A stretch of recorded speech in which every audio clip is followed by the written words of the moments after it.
Yo guys, it's your boy Don alongside with my dad. Yo! And today we're going to be recapping week 13, which was this Thanksgiving weekend's football. And we're going to kind of do, like, my dad's going to do his prediction for what's to come for tonight on Monday Night Football. So we're going to start with the Lions and Bears because that was the first game for Thanksgiving. And that was probably one of the closest games in terms of Thanksgiving games. Because the Lions, The Dallas Cowboys and Giants was a 7-point, but yes, it was statistically the closer of them all. Because the Bears, they could have had a chance to tie things up, but instead, things didn't go to plan. And unfortunately, it's another L in the Bears season and probably even ending their chances at winning the division. Definitely ending it by a long shot. At some point, somebody's got to come along, and they got, you can blame Eberfloss and everything. It's so dysfunctional in Chicago that it isn't even funny. Poles should have been fired. The executives should be fired. Everybody from the top down should be fired. There's no reason what should have happened out there. They should have tied the game. That game strictly relies on how defunct it is in Chicago. You take a look at the statistics of QBs that they bring in and then they fire a coach to go along with it. It shows that it's management. It's the upper portion of that management that's not taking it. However, ultimately, it led to Eberfloss being fired. Who do you bring in that's going to be able to change that? I don't think you're going to be really able to bring somebody in to change that simply until they have control of what they really need to do with the Bears. They're just wasting away talent no matter what. You can't polish things that you don't have the right people in place to do, and it starts with the top, and Chicago Bears fans deserve much better than what they're getting there. So congratulations to the Detroit Lions, who look like a powerhouse team to go to the I think they're a Super Bowl contender at this point. And to be fair, I actually did some research earlier today. They technically would have had a chance to clinch the playoffs this week, but since since a few scenarios broke that up, well, they're gonna have to wait another way. I mean, technically, you could kind of already call them a playoff team, knowing their record. But moving on to the Cowboys and Giants, the Cowboys. I mean, just like with the Bears, the Giants, they tried to come back, but unfortunately, the Cowboys, they were just the better team. The Cowboys, they have won two in a row, so they went from 3-7 to 5-7. I mean, it's progress. I mean, but still, I still think their season is over. It's hard to come back and be able to do a lot of the things that they're wanting to be able to do, especially when you lose the amount that they have. It's harder to get themselves over that hump, which is really going to be that concern for the Cowboys. Now, they had it against the Giants. That, again, is another dysfunctional organization that can't get it together QB-wise. You see what they're doing there. Again, they're wasting that potential that they have with mismanaged organization, and it comes down to that. And it's not that it's Brian Daboll's fault. Jones is only human. Daboll's only human. But you see the things that happen there, and you just see it going. Now they have Jones out of there, and Jones has been signed by another team now. Let's see where he kind of compares in there and goes. But again, it's a dysfunctional organization, and Giants fans deserve a lot better as well, too. And congratulations to the Dallas Cowboys for bragging on beating the 2-whatever Giants. Now 2-10. 2-10 Giants. If you consider to Dallas, every win is crucial at this moment. So I mean, for all I know, maybe they could pull a miracle on 34th Street and they could probably go 10-7. But I highly doubt that. Like, I 99.99% doubt that they will be that good. They are. Jerry Jones needs to sit on Santa's lap tonight. He needs to find the nearest mall, sit on Santa Claus's lap, and ask him for a miracle, because that's what he would need. All right. And the final game, which was technically the Thursday night game for Thanksgiving, was the Dolphins and Packers. I wouldn't call this a blowout, but this was kind of like the runaway game for the Packers. And the Packers, they were able to get their 9th win of the year and still be a third-place team. I mean, to be fair, that's still a good record. It's a good record. They have a competitive division. They have a really competitive division. But, yeah. But one of the things I do want to point out with the Dolphins, they're used to the warm weather, and maybe even a couple of other teams that play. They're used to the warm weather. But, when it's really cold like that, they just don't know how to play football in the cold weather. And that's the hardest part about it. You take a look at some of these teams like San Francisco, Miami, Los Angeles Rams, the Chargers. You take a lot of those teams, they're not used to playing, so it is a whole different schedule, especially when you have a rapid snowstorm coming into your area. It's a whole different level of game, and it's not only just a different level of game for them, it's a different game for the home team, too. However, the home team knows how to play these a little better. And I think that's something that might need to be talked about later on down the road. And that probably hurt the Dolphins as much as well, too. But Jordan Love, he's just doing it all right now. I mean, he is a great quarterback. LaFleur is doing a great job. They've got those key pieces in place. They are a competitive playoff team. No doubt about it. It's unfortunate. They're in a tough division. They have the Vikings.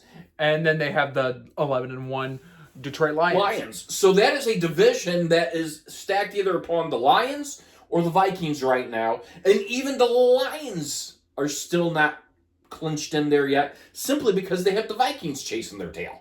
So that's kind of one of those things of, I think the Lions are the better of the teams in the division, clearly. And I do give praise to Green Bay for how they played, and they did very, very well. All right, so the next game is, and this is actually a Black Friday game. On Amazon Prime. And this is the Raiders versus the Chiefs. Raiders, they could have had the victory. They could have pulled it off, but unfortunately, they were just 2 points shy of tying it or trying to take the lead. But the Chiefs, they were just the better team. There is some concern that my dad will talk about with Kelsey, but nevertheless, the Chiefs for the 10th straight year are now in the playoffs, and they were the first team to clinch a playoff spot this year. And just like with the Lions, they're 11-1. They're just rolling. There's a lot of controversy that could have gone for the last play. I'm still a little baffled by how that worked. So I really don't know the rule, how it went from whatever it did to whatever. I was under the assumption there would be a 10-second runoff because the Raiders did not have a timeout. So or they lost yardage. I don't know. It was really, really confusing of the rule. So I'm not going to talk much about that. However, I am going to put my concerns out there. I think you're seeing a lot of turmoil. This defense of the Chiefs is starting to really get tired, guys. You're seeing that now because that defense is really carrying that load to keep the points down. You're not seeing the offensive production out of Mahomes to Kelsey or to, they even, they pick up a player or two, and they're just not able to utilize that well. The Raiders did actually a very good job of keeping on the tail. Aiden O'Connell did not play a very bad game. It was overall a great defensive game for both teams. But you're seeing now the Chiefs' defense is really carrying them to whatever victories they get, which is really concerning. However, I don't think the Chiefs have played their best football yet. I think they're saving their best football for the playoffs. I think that's really what they're kind of doing here. Meanwhile, the Raiders, it's confusing because they do show, it's got to be frustrating for Pierce to see it come down to that last play that they could have possibly won, and it was really a confusing rule out there. But it happens. I think Antonio Pierce is another coach that's gone at the end of the season for the Raiders, unfortunately. So. All right, so now we are down to the Sunday slate of games, and my dad will announce what the next game we're going to be talking about. Let's go ahead and talk about the Pittsburgh-Cincinnati game, because that's one we really need to talk about. Honestly, offensive battle for the first half of the game. You could say majority of the game, really. But, the Steelers, another season, another winning season, 18 in a row. Can they make it in the next 2 years? Can they try to make it 20 in a row? So 18 straight winning seasons. I think that might be longer than that. I don't know. But anyways, 18 straight winning seasons. The Bengals, though they're 4-8. 4-8. I think they're statistically, it's going to be hard for them to. It's gonna be like almost impossible. They want to even try to make a season comeback. It's basically done in Cincy. You know, if you ask me, Russell Wilson, taking the helm of this Pittsburgh Steelers team, where was this when he was in Denver? That just shows how a difference of a head coach, offensive coordinator, and everything can help with development of players, guys. It is crucial that these people stick to the expertise of where they need to be. And they've done a great job with them. I would never have expected the Steelers to be 9-3. But I do love Mike Tomlin as a head coach. He's just such a down-to-earth person. Great coach, no nonsense, likes to get out there, have fun, and he's very motivational. On the sideline, he is very vocal to his players. And I think he likes to have a good rhythm going. And he sees that rhythm and he's happy with it. So you see him nodding his head. You see him having fun out there. Now for the Bengals, on the other hand, you're wasting what little time you have left with Jamar Chase, Higgins with you. You've thrown it out of the way. And Joe Burrow's back to the old Joe Burrow, where they're getting that pressure to him, sort of like what they're doing to Mahomes. They're bringing that pressure on. They're forcing him to either take a sack, throw it over, or, throw it out to La La Land. It's not going to work. The unfortunate thing is the Bengals have dumped too much money into Burrow that they have no money to retain Chase or Higgins. So what is this team like in 2-3 seasons from now? Does this Bengals team, they're going to have to go through development, but the Steelers, they're a fairly young team as well too, minus their veteran leadership out of Russell Wilson, that they're poised to go to the playoffs. So there you go. I think that 0-3 start might be their There's something chemically going. First nail in the coffin. I mean, I'm not saying you fire Zach Taylor or anything of that nature. You give him another year or two to see if he can rebound that. I don't think, considering his records and everything, he's proven himself. He's warranted himself to be the Bengals head coach. I just think you let it work out another year of a kink, and then if it doesn't from there, then you can kind of decide where you're going on, and it's sad. So I expected Cincinnati to be a big. I really did. I expected Cincinnati to be a big contender this year, and unfortunately, it doesn't look that way. So now let's go on to the Chargers and Falcons. Honestly, congrats to the Chargers for pulling it off. I mean, the Falcons. I mean, they're doing really good under Jim Harbaugh. This season is an improvement from last year's horrendous season. I would say horrendous, but under that other dude that I already forgot who his name was. Yeah, everyone forget whatever that dude's name is, that head coach. But with Jim Harbaugh, they look Brandon Staley? Yep, that guy. But with Jim Harbaugh, they look like a whole new team. But again, they barely got this win by 2 points, a 19-17 final. But, the Falcons, unfortunately, things have been going backwards. 4 interceptions out of Kirk Cousins. Ouch. This is why I'm not a fan of Kirk Cousins. He's overpaid. He doesn't deserve a contract that he's gotten. Whoever thinks of these contracts that these players get is beyond me. This guy is commanding a superstar salary and doing very little to move up the totem pole ladder. And I don't agree. The guy's a turd. Sorry, pardon my French there. He is. Every time I congratulate him for doing a good job, the next week he sucks. He royally sucks. And guess what? There's already talks about him saying, "Oh, I'm willing to go out, but I want to go to a contender." Boy, you don't even deserve to go to a contender. You should be on the worst team in the league, which statistically, who's the worst team in the league? Probably Jacksonville. Who knows? Well, we could go to a couple of teams. You could even go to the Bears. Maybe you could help them out. That being said, congratulations. The Chargers squeaked it out. There's still a lot of room Jim Harbaugh is going to have to do to make and take. And, they're competing with the Broncos for that division. So every game counts right here. That was a must-win game, especially playing against Kansas City This upcoming Sunday night in Kansas City. So it's going to be rather interesting to see that there. All right, so the next one is The Texans in Jacksonville. Jaguars, and unfortunately Trevor Lawrence is injured. That was a cheap shot. And at this point, Trevor Lawrence is literally like your only hope. I wouldn't even say only hope right now with the 2-10 record they have right now, but really, things have. I would not be surprised if they are back to being known as the worst team in the NFL. Maybe even on road to a 3-14, maybe even a 2-15 season. They could be right back to suckage here. And, it's one of those things of, here's my concern about the Texans. They have not been playing very well in the second half lately, which could be a concern going down the stretch. Jaguars, unfortunately, they're losing by, whether it's by a close margin or away margin.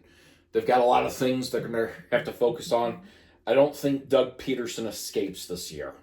I think he goes. Unfortunately, simply for the fact of he's been kind of on that decline since last year. And that's not good. You got to turn something positive. Sort of like the Eagles. They turned a negative into a positive. And they turned a negative into an even bigger negative and an even bigger disaster than what it is right now.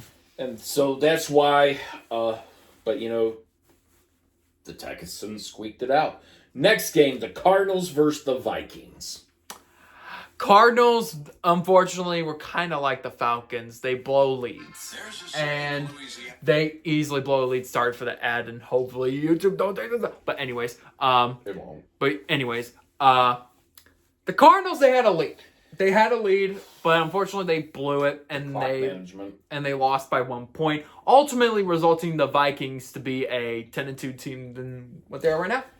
It was crucial mistakes. Murray throwing the interception near the end zone, that the Vikings. So you figure that could have been points, either 3 points or 7 points, that could have helped them out. I'm still not bent. As much as I'm happy for Sam Darnold, I'm not bent on the 10-2 record. He doesn't look like the same QB he was at the beginning of the season. However, time will tell. I'm happy for the guy because he's winning. I'm happy, the Vikings are actually winning. I think he's doing a lot better than he's doing better than what Kirk Cousins has done. However, time will tell if they are, Sam Darnold is that real deal to him or not. In Arizona, you're still in the thick of that playoff hunt. The Seattle Seahawks won. They're only a game ahead. So you're still in that playoff hunt, but every game is counting right now for them. They need to play their best game. They can't be full of errors like they were against the Vikings, especially like a Vikings team, and go from there. Now let's go on to the Indianapolis versus New England game, the Patriots. Honestly, that was a close one. There. Patriots won that one? No. Oh, the Colts won 25-24. Oh, yeah. So that was a close one. So I got that right. But Indianapolis, a win is a win. And it gets them, closer in with the Broncos for that final wild card spot. So, congratulations to Indianapolis. But the Patriots, just like with the Giants and just like with the Jaguars, they have a double-digit losing season again. And this a rebuilding season for the Patriots. And, these Patriots fans are not used to this kind of losing until they lost Tom Brady. So it's very interesting how they're bringing everything in. I don't think they fire Mayo at the end of the year because it's his first season. A lot of people knew there was going to be a lot of rebuild. It's what he's going to be able to do next season that's really going to have to count on everything, and they're going to really have to make some adjustments. Same with the thing with the Colts. They're not out of the hunt yet for playoffs, but from here on out, if they want to win, they're going to have to play air-free football, and that's a concern. 1 week they play good, the next week they don't. They need to be on their A game. Now, let's go on to the Seahawks versus Jets. I thought Aaron Rodgers was going to win. I thought Aaron Rodgers was actually going to beat the Seahawks. Nope. But instead, he lost to the Seahawks. And the Seahawks now have a guaranteed lead in first place in the NFC West. And you know, it's kind of one of those things. Congrats to Geno Smith. He's looking to solidify and be that player. Show why he deserves to be that number one starting QB and why the Seahawks need to be in the playoffs.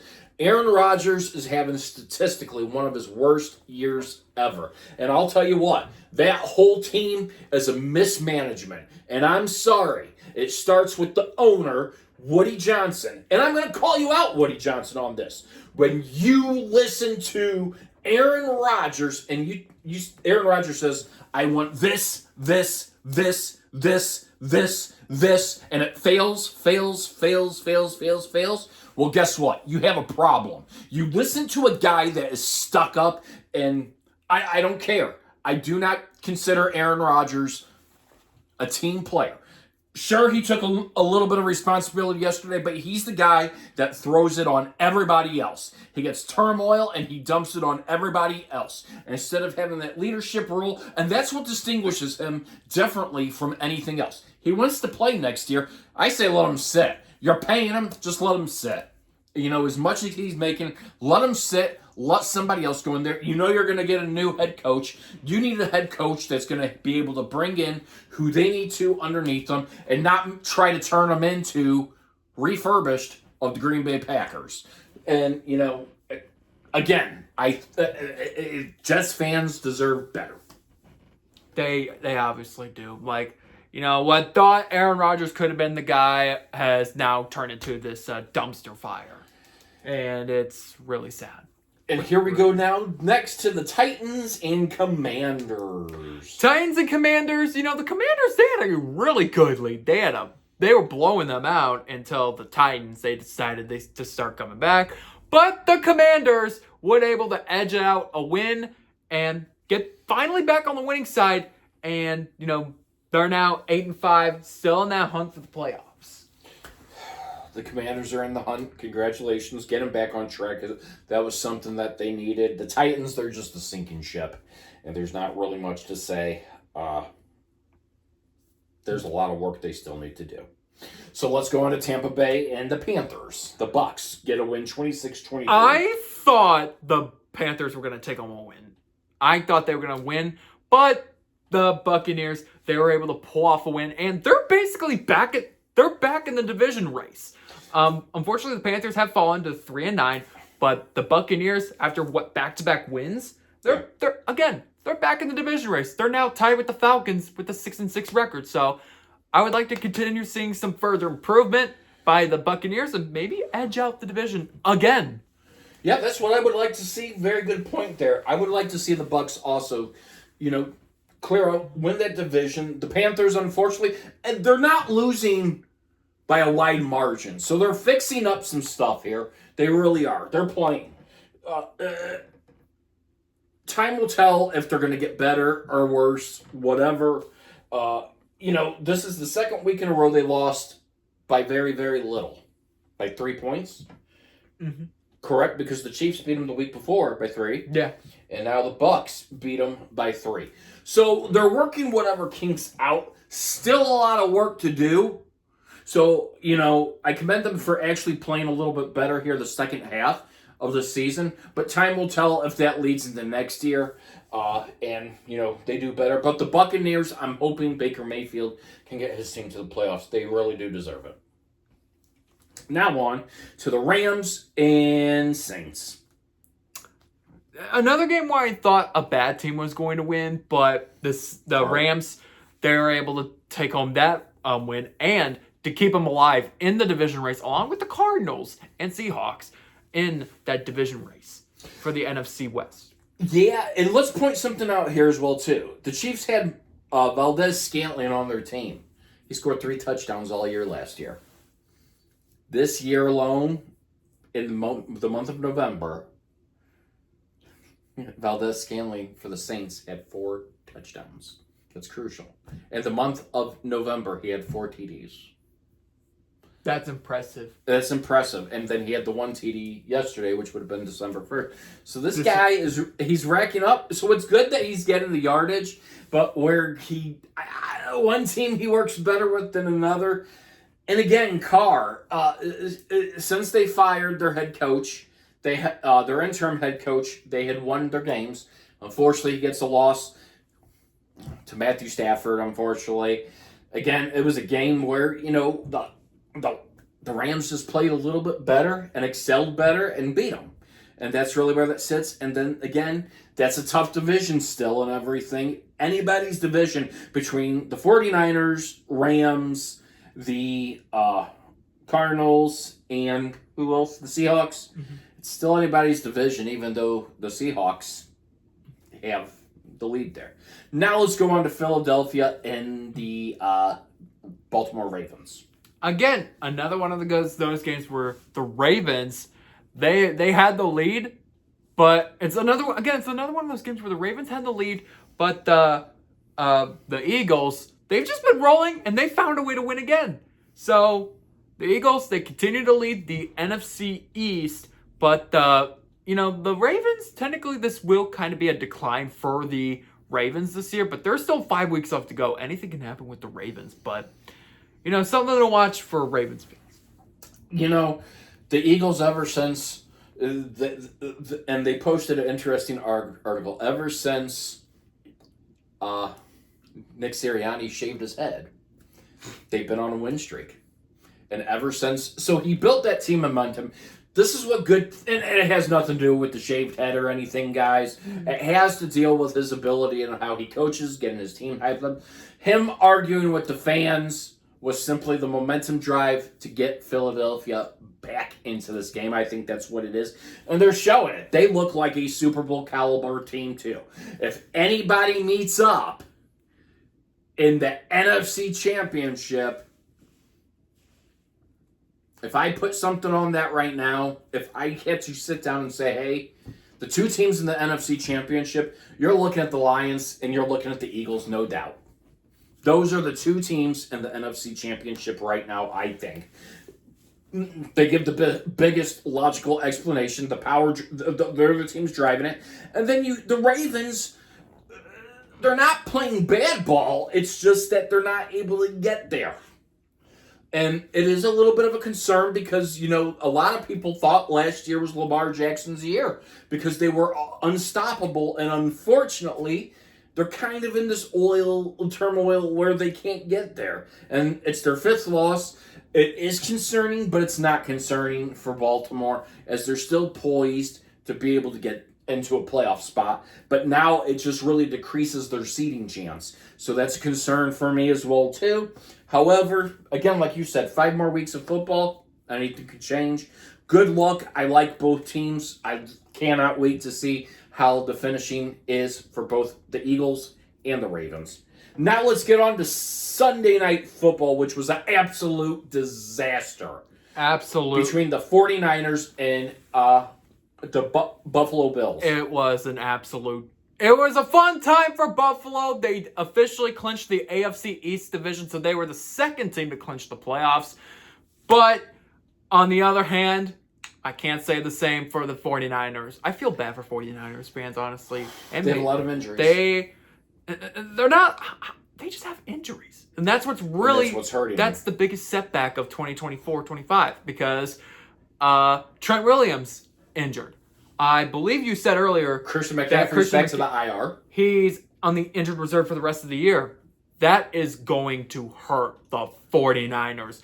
I don't think they're going to go on a massive decline, but it's going to be something that will potentially really probably put the nail in the season. They need to find out some sort of adjustment soon because they are still in the playoff hunt. They're not that far down. They're 5-7. They need at least, so again, from here on out, they really do. They need to play their best football air-free, and they need to get those wins. For the Bills, this is just a dangerous, explosive team, guys. And I don't care if they played in snow last night or whatever. Josh Allen can not only run the ball, he can throw the ball. He has a solid defense. He has a solid offensive line.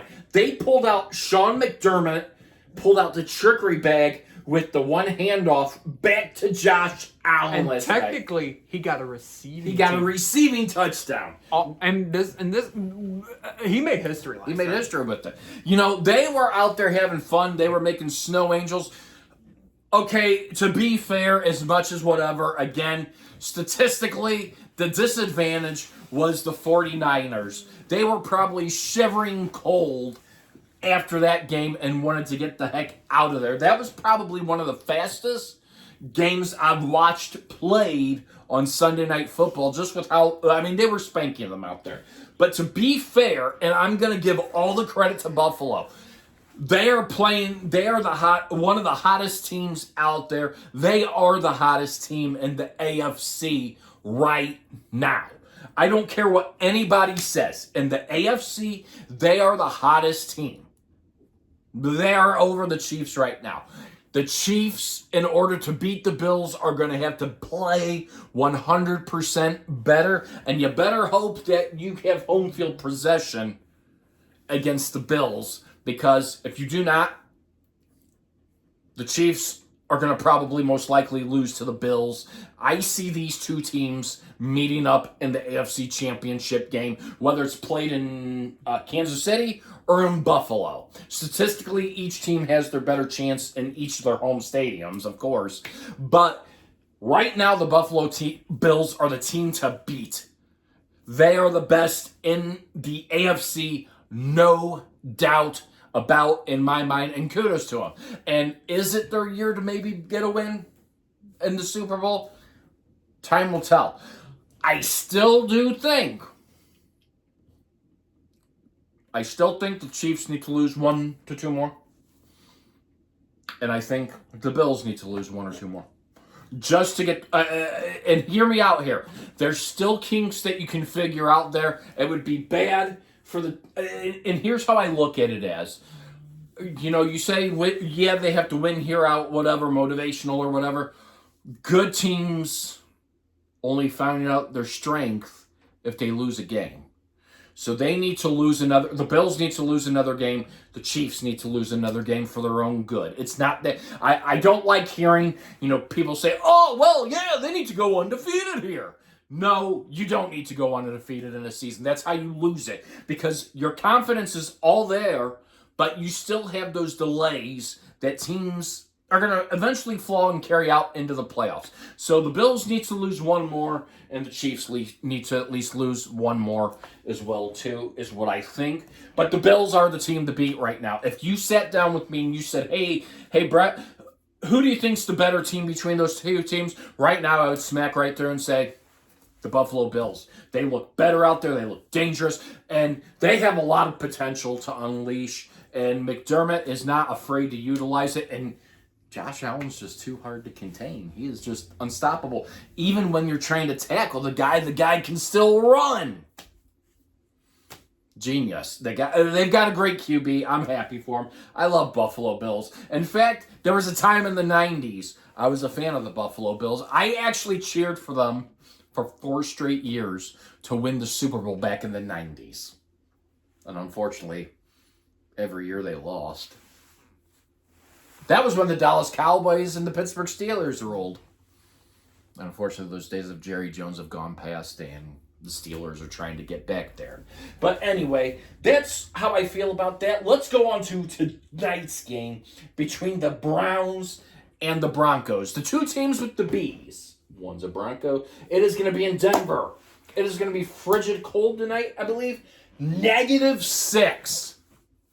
And by the way, for those that don't know, this past week, I did pick the Broncos to win.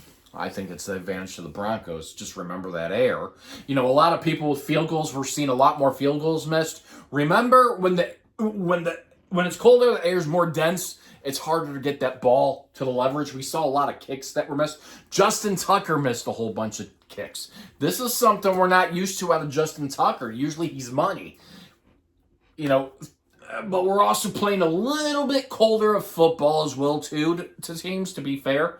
So that's something you have to watch for, too. So normally where you would line up from a 40 or 45 yard to kick a field goal, I think you're going to, when it's as cold and frigid as it is, you need to probably be at the 30-yard line to kick that, not the 40 or 45. It just makes it harder. I think the Broncos, Bo Nix is doing very good. I like what they have going with them. Sean Payton has going with them. I think the Broncos get tonight's win as well, too, at their home field. And it should be rather interesting in the frigid cold. I don't see anything convincing for the Browns. They're just kind of lost. Again, this could be one of those years. This could be a year that Stefanski is ousted at the end of the season for his job. Remember, he was the guy to come in with Deshaun Watson. Deshaun Watson was supposed to be this quarterback that was going to have these superpowers to change everything around. The only superpowers they need is trying to win. So, unfortunately, that's how that works. You feel bad, but unfortunately, it is what it is with that and everything, guys. I mean, it is. This is where you have to tend for your football. From here on out, every team needs to bring their A game if they want to make the playoffs and go from there.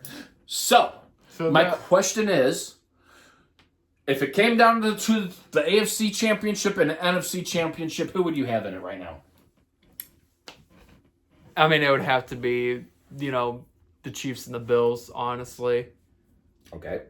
What about the NFC? NFC, I mean, I basically kind of agree with you on a majority of it, or even on everything. It's probably going to be Eagles and Lions. Okay.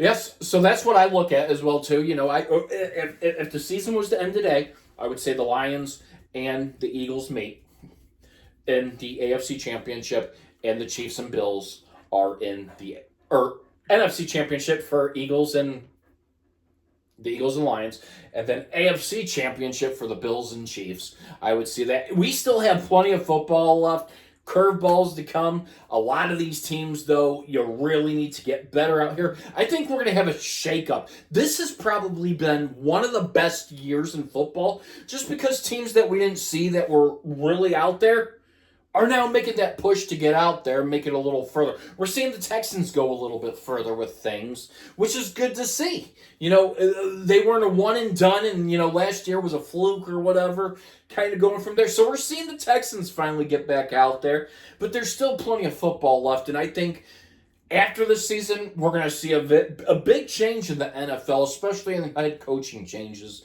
at the end of the season. It's going to be very, very interesting, guys.